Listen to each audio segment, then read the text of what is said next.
Is Standard wide open still, or was that just an assumption? The Rebellion's back up that hill, surveying Thunder Junction.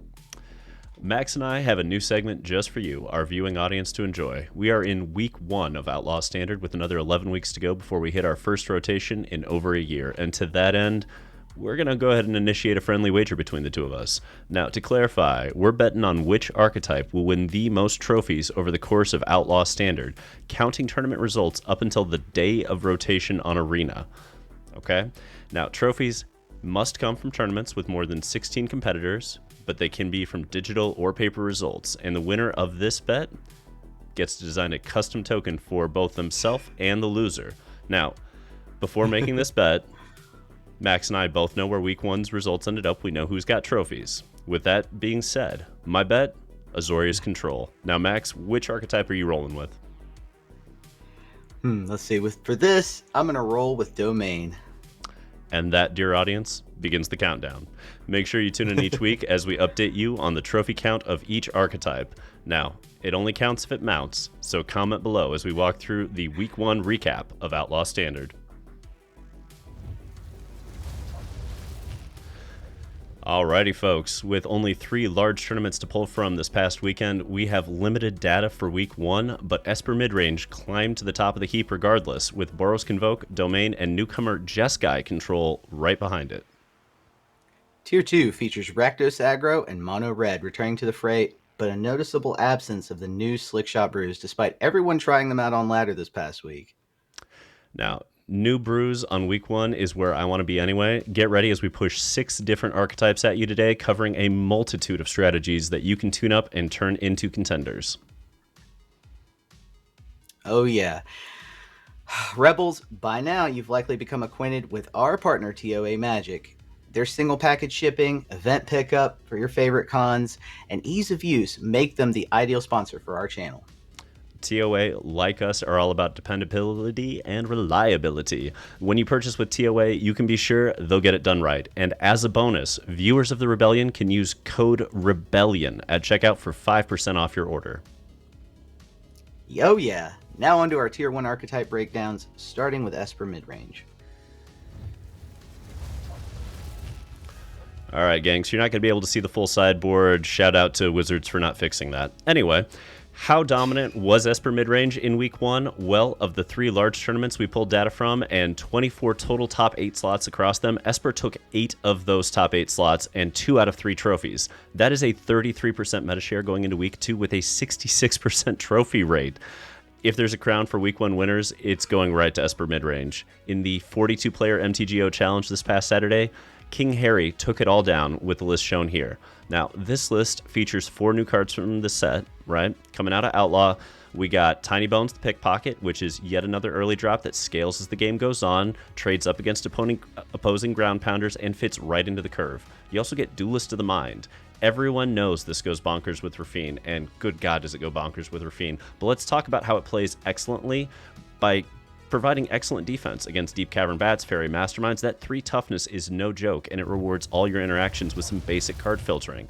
After that, it's just some basic improvements with Concealed Courtyard to help out the mana base, and rest in peace in the sideboard for those Temur ramp strategies. Oh yeah, man. Whew.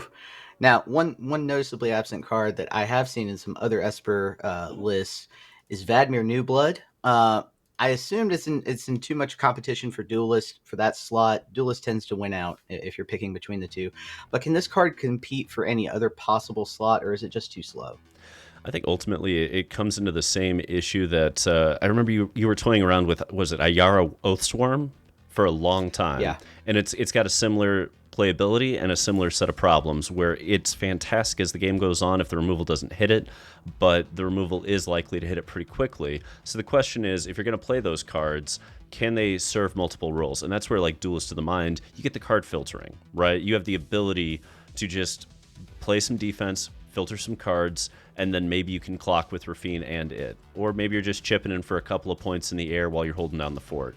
The problem I see with Vlad is that it doesn't quite have that ability, and flying right now is where you want to be at right now. Yep, evasion, and there's tons of removal, tons of crimes being committed in the set. So yeah, you're right. the card likely doesn't survive to the end game. But in any event, let's talk about the next list, Boros Convoke. So Boros Convoke managed 4 top 8 appearances this past weekend, giving it the second best results overall. The list you're seeing here is Ivan Draw Go's list that made it to the top 8 of the 87-player MTGO Challenge, featuring all of the upgrades we expected for this deck. Mostly, I want you to take a look over here at Nurturing Pixie. This is a severely underrated card for this archetype. The ability to play out an early flying man effect is fine, but the value of bouncing your Knight Errants back to your hand, those Imitating Recruiters, or really just about any of these other creatures, I mean, like Novice Inspector, you get an extra draw. Resolute Reinforcements, you're going to get an extra token. You can see where the value just adds up here. And there's a ton of flexibility in it because you can just play it early if you need those early troops to power up Case the Gateway Express or your Warden. So it's doing a lot of work here. Inspiring Vantage, Fastland, this archetype desperately wanted for the last few months, and it got it. Like, finally, you've got that early ability to go advantages, or the Vantages and the Forges. It cleans up the mana base, it gets rid of that high variance, and Convoke is here to party. I love it. Me too. I've been waiting for this deck to get upgrades. But something me and Athena have actually been discussing is the viability of the card Pest Control to diminish this archetype overall. Do you see that playing out by next week, since now we have proof that the deck isn't going away anytime soon? Yeah, I think we're going to see some adjustments. The issue with Pest Control for most people is that it didn't fall into Azorius colors, right? So the question is, are you going to have the color scheme of black and white to play Pest Control? And if so, what are you giving up? There's a couple of decks it can slot into. And honestly, let's just get into the one that it's going to slot into best. Let's talk a little bit about Domain. Let's go with Domain. Yep. Now, this particular build did not include Pest Control, but the one that I've seen a lot of is running Pest Control instead of the Depopulates and instead of Spelunking, and just rocking like 3 copies in the main. I've been rocking that personally, and I've ranched Boros Convoke a ton of times with it. I can tell you it's decent. So this Domain only managed 2 top 8 appearances this past weekend, but it did take home the trophy in the largest tournament. So congrats to Ruby Zilia on the fine showing with a classic Domain build shown here. And while this build only includes those 3 Rest in Peace in the sideboard for the new set, I do think Pest Control is worth thinking about. Like, if we are expecting a pile of Convoke players and Heroic players, Pest Control starts to look really good in the main board of Domain. And you can also, if you're going to go that route, make sure you cut that 4th Jetmir's Garden, put in the 1st Rafine's Tower. You're going to need that extra black source to make sure that you have the ability to get Pest Control. I mean, on average, it's not coming down turn 2, but it will come down turn 3, and it doesn't blow up your beanstalks. That's why. Okay. So, Domain's still doing well. What's with the lack of people playing Domain? Is the fact that it doesn't have any trophies, can we really attribute that to the lack of people choosing this deck? Honestly, I think it had to do with week 1 being dominated by people trying to break Slick Shot, because Domain is not great against those heroic builds, especially the Slick Shot, like the Boros Heroic with Slick Shot. It's just not great against that. You don't have the ability to interact at instant speed easily. You have ley lines, but like, will you have them the turn you need them? Will you be able to play through multiple protection spells? It's not an easy scenario. So I think that was part of it. I also think part of it is that Temerramp had yet to fully fall off, and people were trying different builds of Temerramp, and that was the original Domain killer, in my opinion, because it went bigger than Domain. That absolutely tracks. Now talk to us about the last deck in our Tier 1 archetypes, Jeskai Control. KLVR piloted their unique take on Jeskai Control through all 3 MTGO challenges this past weekend, making it to the top 8 once, the semifinals once, and 10th place on tiebreakers for the final tournament. I've honestly never seen somebody make a run where they just went top 8, top 8, top 10. That's fantastic in like 3 days. You know what I mean? Like, I've seen that happen over the course of a few different events, but I've not seen it done day after day after day. That's wow. I mean, I'm taking a moment. Let's applaud that tournament run. That's something else. Yes. And it like single-handedly pushed this into Tier 1 as a new contender to the throne because of how well they did with it. So I got to say, though, I look at this mana base, it feels off. There's only 8 sources of red, which is about 5 sources short of a consistent turn 2 Lightning Helix, which, while it may not be critical to play on turn 2, seems like an odd shortage to build into your mana base when you have the ability to go a different route. This also, what I want to point out with this build is that they're playing 4 copies of 3 Steps Ahead. It is a strong new counterspell for control decks, and you're going to see the Azorius Control sideboard guide coming out here in a little bit. I can assure you 3 steps ahead is in that. Oh yeah, the variety of options make that card really viable. So something I've been meaning to ask for a while. I keep seeing control lists with seed sharks in the sideboard. What's the reason for that? Why are they never brought into the main or kept in the main? Why are they always in the sideboard? So as you're going to see when we go through these different archetypes, most builds are running somewhere between 4 to 12 removal spells in the main. And by not having the Seed Sharks, Azorius Control, Jeskai Control, these different control builds do a great job of making those cards just dead. They just sit in the opponent's hand, and what are they going to hit with it? A Wandering Emperor token? You're fine with that. A Restless Anchorage? Yeah. Maybe, but they have to have it at the right time. And you can play around that to a degree as well. So that's part of why you don't put them in the main. You don't want them to be the easy target, which they will be if they're sitting there with like 3 removal spells. It's turn 10, and you're like, Seed Shark, and immediately they're going to kill it, right?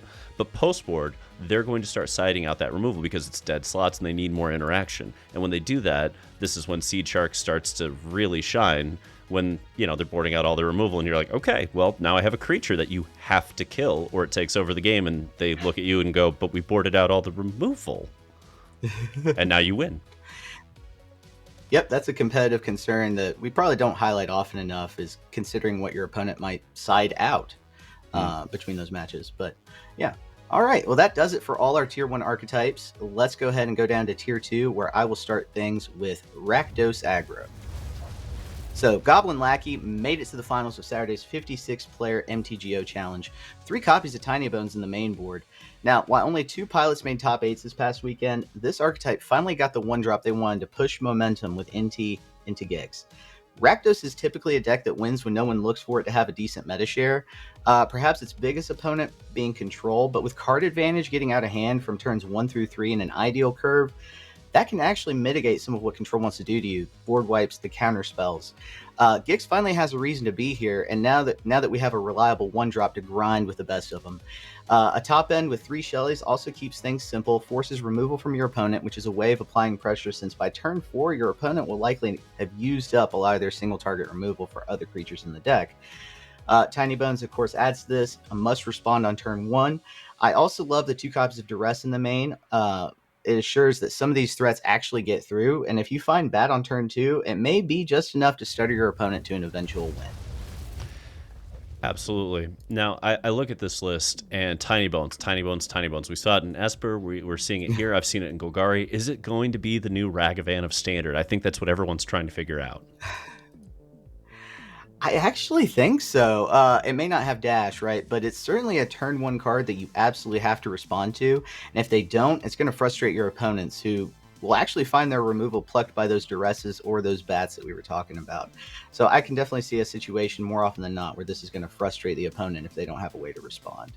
That's fair. I mean, honestly, I wonder if it's going to lead to scenarios where we have to reconsider playing Hearse and Trespasser just to make sure that we can control what Tiny Bones pulls out of our graveyard as well. I don't think we're there yet, but it's something to think about as we keep going. That said, the deck that needs no Tiny Bones, Mono Red. Oh boy, Mono Red. Sticking around. Ryume made it to consecutive top 8s with Mono Red Aggro this past weekend, using Scorching Shot as the sole new card to include from Thunder Junction, curiously enough. Now, this time we do see a full reintroduction of Bloodthirsty Adversary into the deck as a way to retrieve the many burn and removal spells that are present here. We even have Obliterating Bolt that helps deal with some of the nastiest recursive threats that still exist in the meta. Play with Fire, of course, Lightning Strike, Frenzy in the main. Interestingly enough, we do see a full set of Urabrass Forge in the main as well, applying pressure in that slot, consistent with what Red wants to do by that point in the game.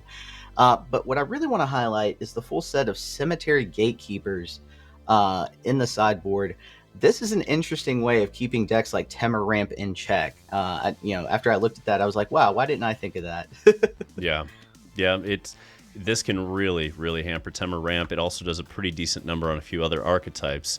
What I like about this Mono Red, honestly, Max, is that it's slower. We're not going Phoenix Chick. We're not trying to get off the ground as fast as possible. Like, we have a quick clock, but the staying power of having Forge in the main and Bloodthirsty Adversary with all those scorching shots, like, you have a reasonable chance of beating Golgari just by literally killing each of their 3, 4, and 5 drops on curve with your 2-mana removal while you clock them. That's something that we've not seen before because Red has had to rely on the tempo of Witchstalker Frenzy to be able to kill Shelly instead of just having 2 mana, kill the Shelly, move on. So that's fascinating. Yeah. That said, my question for you here is why this over like Slick Shot Red? Whew. It's hard to determine, right? That's what we expected to see. But like you were just pointing out, the constant wave of removal with the prowess cards that it has keep the deck aloft and attacking. But at the same time, it has more removal than typical, so it really shuts down any must-respond threats. Like you said, the Golgari decks that typically have those pieces, including Slick Shot, right? You have the removal for Slick Shot. Slick Shot banks on the opponent not having it. You're forcing them to have it. So, among other things present in the meta, I think this version of Red has enough removal to contend with what the other decks, the creature-based decks, are really trying to do. So, I don't know. It's having it rather than not having it seems to be working a lot for this version of Red. Fair, fair. And with that, we are through the tiers. We are on to new brews. I mean, it's week 1, Max. This is what I'm most excited about. Getting to show off all the weird stuff we tried over the week, and we tried a lot. Shout out to the MTG Rebellion Discord. We went active, hyperactive over the last week. So let's kick things off. Let's talk about a little Boros Heroic. Ooh. Now, this build will vary by about 4 slots, but universally people have understood you're going to need the Slick Shots, the Illuminator Virtuosos, the Skrelvs, the Lorn's Escapes, basically everything except these Fugitive Codebreakers. This is where people go back and forth on whether you want Twin Infernos, whether you want just a variety of other packages here. I like the Codebreakers personally, although I can see the argument for Inferno. This list is fast. If your opponent does not have interaction in the first few turns of the game, you will roll them with this. It got to the point where I think the control players were playing 4 Wash Away just to have a shot at countering Slick Shot for 1 mana. Like, this is a fast list. That said, it doesn't have staying power, and it's not going to. If your opponent has enough interaction early on, they're going to roll right through you. Now, in the sideboard, you can't see it because, again, Wizards didn't do this well with sideboards. Thanks for the glitch and not fixing it. Anyway, Urabrask's Forge is a 4 of in the sideboard to try to help that against the controlled X post board. But it's really a one-shot kind of deck. Yeah, I can see that. We were just talking about that, but yes, I can definitely see that. That being said, I think you guys had quite a bit of success with it over the past week. Do you think this will be in the tier list next week? I don't. We had a lot of success until people started to adapt, and then we saw this massive rise in the mid-range decks. You know, Esper Mid, Dimir, and Golgari got in there and just started tearing it apart with early cut downs, early duresses, just wrecking it. It got pretty bad, and then Domain started adopting pest control, and I was like, crap, okay. So we pivoted ultimately, but it was, for day 1, that was the best deck. By day 3, it was not. Okay. Makes sense. I mean, you know, we're going to have to keep an eye on it because there's going to be a time where it can come back into the meta. Oh, yeah. Depending on what's being paid attention to. But anyways, let's move on to the next deck I have for you guys. Mono Black Control. Credit to Vixen Severe, a.k.a. that Mono Black guy. We're building around Gisa here. That was the first card I saw when I looked at the list. Gisa plus several different ways to commit crimes, and it's not just targeted removal, right? It's targeting the opponent, targeting their hand, targeting their graveyard. So, you know, you've got Hostile Investigator. When you combine that with Liliana that's in here, you're triggering crimes, and you're turning that symmetrical discard +1 ability into card advantage for yourself eventually with the investigation. We've also got Tiny Bones Joins Up, a card we haven't gotten to talk about yet. This triggers a crime for you every single time a legendary comes in. So you've got Lord Skitter, Tiny Bones, Gisa. Whenever they come in, that triggers a crime. And then can I just say, Hand Hate has not till now really been a viable method of control. But when you combine it with other synergies like crimes, like strong creatures that require response, we've got Harvester of Misery in the top end as well. The second mode of that is a crime that you can commit if you discard it for 2. When you combine Hand Hate with those synergies, I think it's actually viable as a sub-archetype. So we'll see. I like the way this deck is structured. Yeah, I actually took it out for a spin this afternoon, and I can say I really liked playing it. The one weakness it has is almost a complete inability to interact with artifacts. That was rough. Yep. That was rough. I got ranched on that one once. But we're going to move it right along here. Let's talk about Azorius Flash. Alrighty, so this is my build. Everybody's got a different one. The point of this archetype is that you finally get to enjoy Arrington Giada, which I've been looking to make this card work for so long, and the fact that we now have Aven Interrupter was the potential way to push it over the top. I'm not saying this is going to be tier 1. I think this is probably tier 1.5 at best. That said, again, if people are going to go into a certain kind of meta, like if we have a control dominant meta, this is going to roll that meta. Like flat, I'm not even a debate in my mind. If we go into like Azorius Control, getting all those trophies like I need it to for me to win the bet, then this is what starts getting played, because it's so easy to just, okay, end step, get you, end step, another, end step, another, just like keep running them out of mana and double spell essentially by pushing that advantage on the end of their turn into your turn. God, it's hard to interact with. Like I played a really tight set of 3 against this with Golgari Midrange, and it took a top deck on game 3 to win it. Folks are sleeping on Aven Interrupter. I challenged folks to build a deck with 4 of, and yeah, that's a response to that challenge. Thank you, Darth Riktus. Alrighty, let's get to the next one though. This one's for you, Max. A little bit of Jeskai Artifacts. Yes, we were just talking about the inability to interact with artifacts being a problem, and if this deck becomes viable, that will certainly be a problem. Thran Spider, everybody forgets, makes a great basis for an artifact deck with ramp and an awesome stat line, and reach. 2/4 with reach, that's a great body. Braided Net is a card that frustrates lots of opponents, stops decks colds in some cases. That Slick Shot deck, very frustrating card to attack through, right? The flip side, Braided Kipu gives you card advantage late in the game. That's awesome. Fabrication Foundry is also a card that helps you ramp. And what are you ramping to? We have the full set of Skitter Beam Battalion here. This is essentially your win con, but with the choice of cards in this deck, you've got the Aegis, you've got Saw Blades turning into Chariot. You don't necessarily need Skitter Beam Battalion to win with this deck. You can grind them out with the best of them. Thousand Moon Smithy is a card I want to highlight as well. I've used this in Boros Convoke as a 1-of before. Having experience with this card can get out of hand if your opponent doesn't remove it. Overall, the deck has its own good removal, a few artifact-based board wipes, but a linear plan with several pieces that can actually net you the win. No pun intended there. No, I know there are like 3 massive blow up all the artifacts on the battlefield. Like there's Farewell, there's the red one that I can't remember, and then there's Fade from History in green. So it makes it difficult for me to think that artifacts is ever going to be tier 1. But I think there is a build of this that is tier 1.5 that can really go deep in a meta. It's not exactly that build. I've been tinkering around with a few other things. Get ready. There's probably going to be one going to our Coffee and Grinder sideboard guide here in the future. I got just pounded by a version of this like literally earlier today, and I'm hell-bent on making it at this point. That said, oh yeah, and credit to Athena the Bun for that list as well. Sorry. Absolutely. So let's keep things rolling. Let's get over and talk about the Gert, the Slogurk. Ah yes.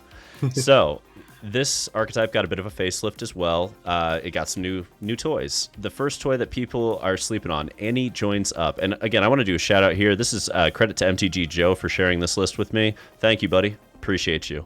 Annie Joins Up is fantastic in this list. The ability to just kill something on impact, and then look at that second part. Triggered ability triggers, do it another time. Do you have any idea how insane it gets with Slogurk, Rona, and Inti triggering double every single time? It is nuts. It is nuts. I played against this. I got just swarmed by this coming into play on turn 4 with a Rona and a Slogurk in play. I couldn't even come close. Tiny Bones also being decent in this list is quite lovely. And Honest Rutstein, a little bit of stability for a list that had lacked it and had issues. The ability to just grab what they kill right back and cast it for 1 less. 1 mana Ronas, 1 mana Intis, 2 mana Slogurks. These are difficult things to deal with, and you get the recursion. It's really cool. I've been seeing like 4-color Legends decks. This looks a lot more fun than those, and I can't wait to try it. Fair. But let's go over to the final deck we have for your brewing corner. Dimir Proft. Credit to myself. If you've been following me, you know I've been trying to tinker with Proft. This seems to be like the most solid build I've found so far in Dimir colors. Prof decks do require some piloting experience. You do, similar to why you have to have it for Esper, you have a lot of decision points. You're doing a lot of hand filtering, so you have to decide what cards to keep, what cards to throw away. Dream Thief works really well for me in the 1-drop slot. I think it makes Gix relevant. You get to surveil, so you get to control what you draw, and then you also get to draw later. So those are all really good for a 1-drop card. Duelist of the Mind, of course, is what made me want to stick with this archetype. It's a strong blocker, as we've already said, gets pumped up easily, provides hand fixing when you interact. And then, of course, we have Karavek in the 3-drop slot to help us get a strong payoff for crimes. And help you recast some of those black cards that, not just removal pieces, you can recast other things as well. The spice of the deck is Teferi in the 5-drop slot. I know this is a little controversial, but it creates tokens that get larger and larger. It keeps itself on the field by growing its loyalty, and it draws you cards. So I like all three of those things. That's fair. That's fair. And that's going to bring us to our final segment, predictions for the upcoming week. Now, Max, we've looked at 12 archetypes tonight. What are your predictions going into week 2 of Outlaw Standard? So I predict that after this initial week, we're going to begin to see new archetypes take their rightful place in the tiers. Some of the Brewers Corners lists that we showed you today are already contenders on ladder. Now we're going to see if they can make the leap to top 8.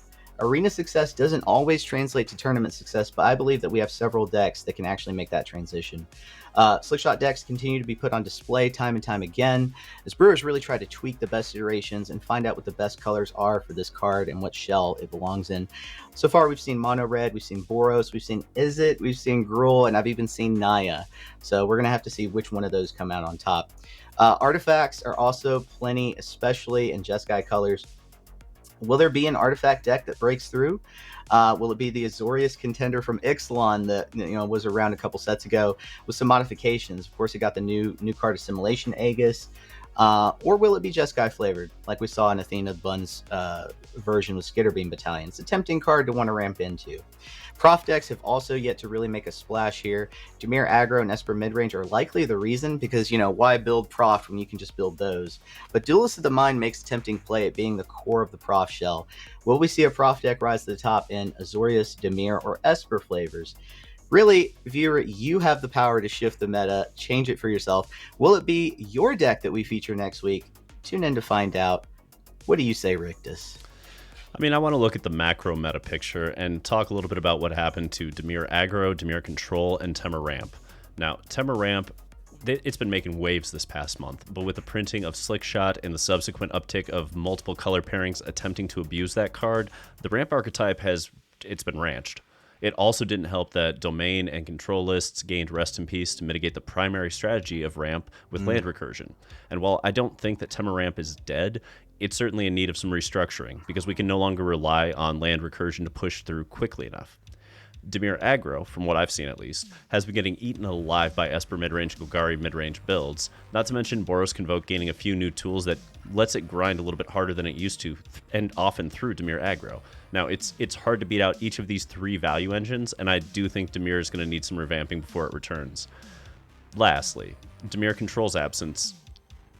Honestly, it's somewhat expected. It's week 1 of the format. That means you need a full retune of control decks. Give this one a week or 2 to sort out the threat base it has to answer. I think it'll find its footing once it does. Oh yeah, another week in the books. We thank you for supporting us, and we want to give a special shout out to our members who support our content weekly. Be sure to comment below. Let us know what you're seeing on ladder, and we'll be back next week with more analysis. Until next time, Rebels. Untap, upkeep, resist. Resist.